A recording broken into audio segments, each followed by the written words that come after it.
Hello, my name is Tracy Garish. I'm the Director of Procurement at Minute. I have the honor of serving as the moderator for the session Buying Accessible Technology, the third session in our celebration of Global Accessibility Awareness Day. Today, we're going to talk about the happy path when everything goes right and we buy accessible technology and services. For this to work, everyone involved in the procurement process has a part to play, from the organizations that are seeking technology to help them solve a problem or address a need, all the way to the person who opens the box and writes the check. With me are two folks to share their experiences, and they are Lolly Lieski and Tamer Williams. I'll let them introduce themselves, and Lolly, would you go first, please?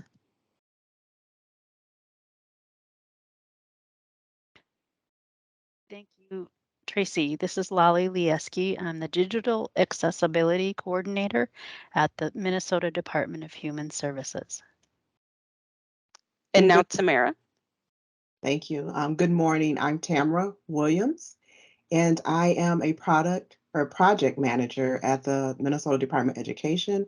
I'm currently working on an implementation that I would like to highlight today.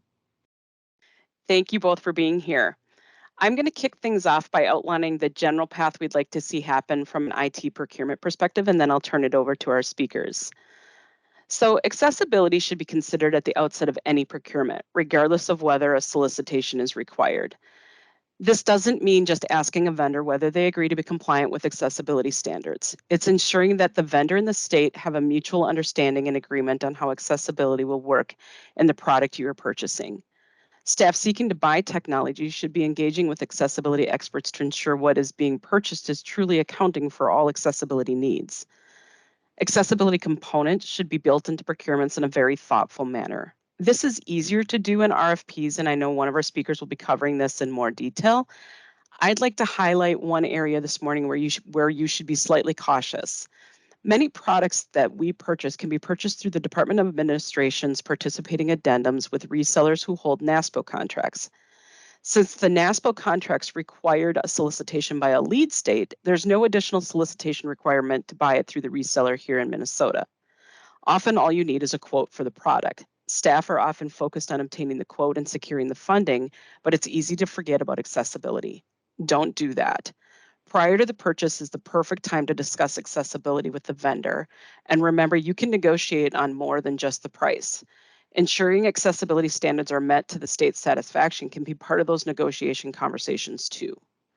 And on a final note, before we transition to our speakers, don't forget that the Department of Administration has an Accessibility Master Contract program, and its available services include captioning, document and template creation, and conversion services and remediation services. If state accessibility staff are not able to assist, the master contract remediation services can be useful when procuring a new IT system. They can help to do an initial audit of the system in line with Go Live to ensure accessibility features are functioning properly. So now Tamara is going to tell us a little bit about her experience. Tamara recently worked with a team to procure technology, and they feel it was close to the ideal as it could be with respect to accessibility. You can tell us, Tamara, can you tell us more about this and what kind of technology you were buying and what were the factors that enabled a successful outcome?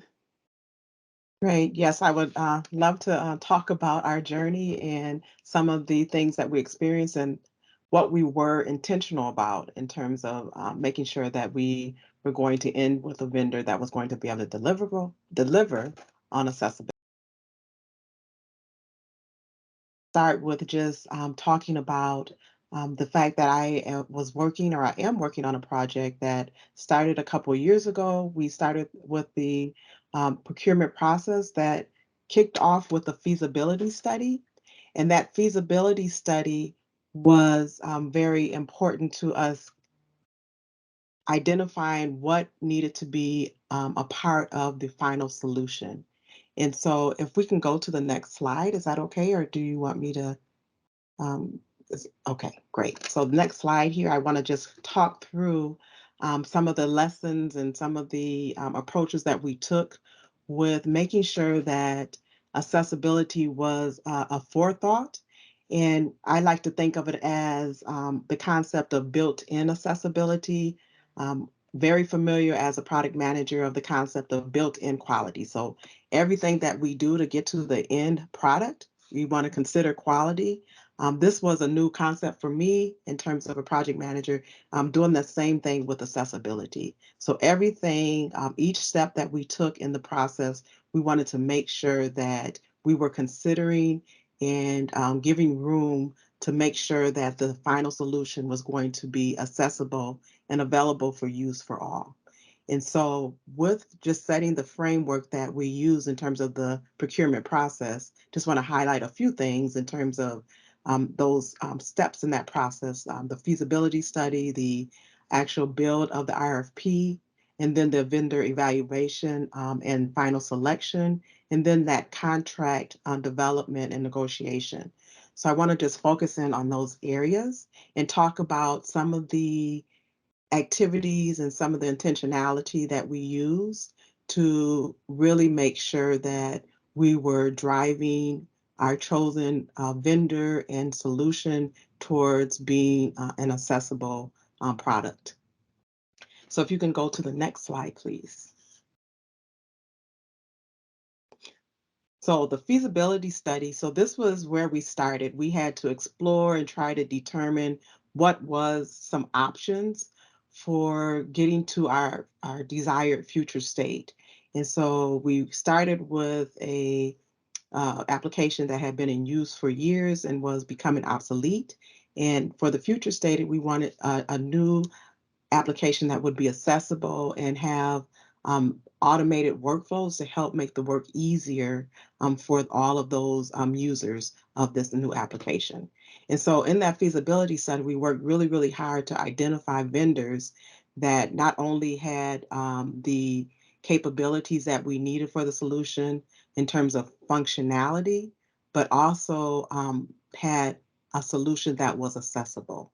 And so we put in some intentional work around identifying vendors that had that capabilities, as well as identifying what are our requirements for this user experience and this interface, and what does that look like.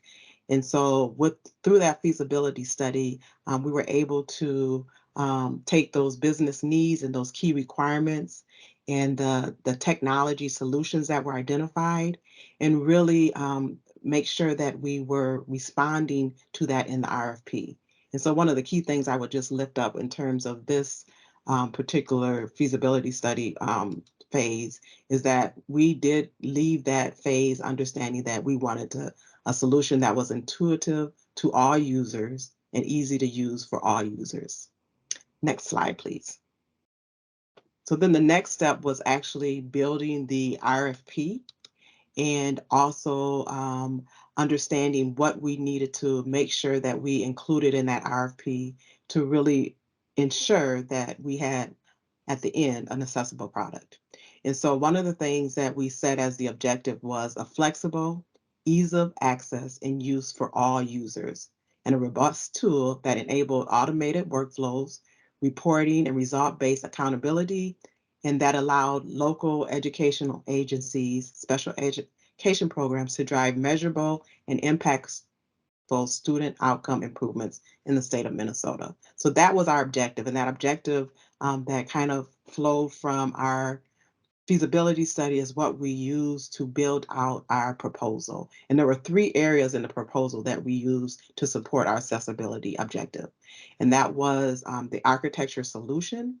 So in the architecture solution portion of the RFP, we wanted to make sure that the vendor responded to what does their solution look like in terms of the technical accessibility plan, what's their approach, their styling standards, and what is the evidence of compliance with some of the accessibility standards that we have. Then also, we also folded in there a comprehensive test plan outline. So as they were building their proposal, tell us how you are going to ensure and provide capabilities for testing to ensure that we do have accessibility as a part of that deliverable. And then finally, there's the voluntary product accessibility template that is just standard, and every vendor needed to respond to that template and provide information around. Next slide, please. So as we moved through the RFP, we built it and we released it. We started to collect those responses. We went into the evaluation And so with the evaluation, we had a few phases of that. The initial evaluation was really around making sure they had some baseline requirements. If they did not fill out the VPAP, then they were not allowed to move to the next phase. As we went into the second phase of that evaluation, we had proposed work plan and technical solutions, a section on that, and we had that have possible points of 600. And out of that 600, 100 points was dedicated to accessibility. And so we had accessibility SME, I like to call her accessibility coach, that was amongst us. And she actually took the lead on this and built out a rubric for her to evaluate the responses in those three areas that I talked about earlier and provide the value of what they presented. And that rubric helped us all to get an initial glimpse of, what does it take to actually do an evaluation for accessibility. Next slide, please. And as we went into the vendor demonstrations and the final selection, we had a short list of vendors based on the previous evaluation scores. And so with that, we engaged all of the key stakeholders that were going to be a part of the scoring process. And so with that, we wanted to create a criteria rubric created by the accessibility coach to help guide us through evaluating and understanding what the vendor solution is going to provide around accessibility. The scorecard that was created was very intentional. We assigned 90 points to those to the vendors around this area, and we were proactive in terms of letting the vendor know this is the ask. When you come to the demonstration, we want you to demonstrate these key areas around accessibility: the intuitive user interface, the keyboard only navigation, logical tab and arrow order, focus indication, color contrast, and browser zoom. So they knew as they came to that demonstration what we wanted them to highlight and demonstrate to us based on that ask. And so we had every person that was in the room have this scorecard, and they had to score accordingly. And we were coached into that ability to do that scoring. And one of the things that we did is we did use some weightings. So there were some of those areas that we wanted to emphasize and make sure, at a bare minimum, they had the capability to deliver. Next slide, please. So then finally, just to talk about as we went into um, developing and building out the contract after we chose the solution and the vendor, we were also intentional about making sure that the deliverables included accessibility testing as a part of the user acceptance. And so we outlined what that acceptance looked like and what needed to be a part of those deliverables. And then we also made sure that the budget included accessibility resources. And so we had a subject matter expert that was assigned to the project from the department from Minnesota. And then on the vendor side, we highlighted the fact that we needed some people that would do the testing and take the lead around accessibility as well. And then we defined those responsibilities. And so that was, what brought us into our execution of the contract. And in execution, I must say, we did do some refining, but we learned as we went, and we refined that contract and statement of work to help us make sure that we were going to end with the what we began with, and that is that notion of having a product that was had high quality as well as accessible. So that is what I wanted to share, and hopefully we'll get to some questions and some discussion later. Thank you.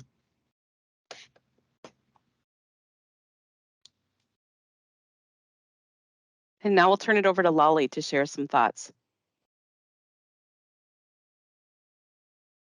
Thanks, Tracy. This is Lolly. I'm just going to switch back to the window that has my PowerPoint. So I am approaching this from a dual perspective. I'm a person who has multiple disabilities. I'm blind, and I also use hearing aids, so I have dual sensory loss. And I'm approaching this from both a professional and a personal perspective. So where I use digital accessibility in transportation to be able to order rideshare or taxis or place an order with our paratransit system, Metro Mobility, and healthcare to be able to check my test results or to send a message to my healthcare team. Um, in banking, to be able to make deposits or withdrawals, to be able to check my balances in my accounts. In leisure, so many different ways to use a variety of streaming services, to play games, to potentially track or create routes for hikes with accessible apps. My condo building management company uses a website that we are often called upon to access so that we can read documents that they create for us. Shopping services. So whether it be grocery shopping or whether it be just getting something off of Amazon, making sure that those services are accessible, that those apps are accessible. Lots of different avenues to do online shopping. I have a guide dog, and to be able to access her medical records at the variety or the clinics that we use for her. And there's so many more places personally that I use technology too. Next slide, please. So as the digital accessibility coordinator for DHS, I use a screen reader, and that screen reader helps me read text on my computer screen. It reads emails, converts that text in the email to speech, as well as reading documents and websites. And then, of course, accessing video conference platforms like Teams so that we can participate in events like this or daily meetings. Next slide, please. The happy path for accessibility, when it works. Um, so an example of when it worked and when we procured a product, um, we did some work with Teams before it was rolled out. In my role as the accessibility coordinator for DHS, I participated with my Minute at DHS partner in working on the rollout of Teams. So we were involved from the beginning. We tested Teams. We did some user testing with people who had a variety of disabilities. So folks who use screen readers, folks who had cognitive disabilities, people who have hearing loss or were deaf. So we did a variety of testing with um, Teams before we actually agreed to roll it out, and found that it was mostly accessible. Um, I would say that there are some issues, and we recognized there would be. So we worked with the Office of Accessibility to create a path for resolving issues as they arise. And that includes working with Microsoft on those issues so that we can address them as best we can. Next slide. The happy path. What happens when it doesn't work? So this relates more to a personal experience. I had experience when it was time to go get my COVID vaccine. This was early on in the process, and I signed up on the vaccine connector. So when I received a text on my iPhone, I looked at that text and it had a link contained in it that I was supposed to click so that I could get to a form and fill that form out. That was the first step. So I was not able to click that link independently. I had to actually go find a neighbor to assist me with clicking the link so that I could get to that form. So then there was an email, and there was no number to call for help in the emails either at the time. And so I just proceeded on as best I could with this process.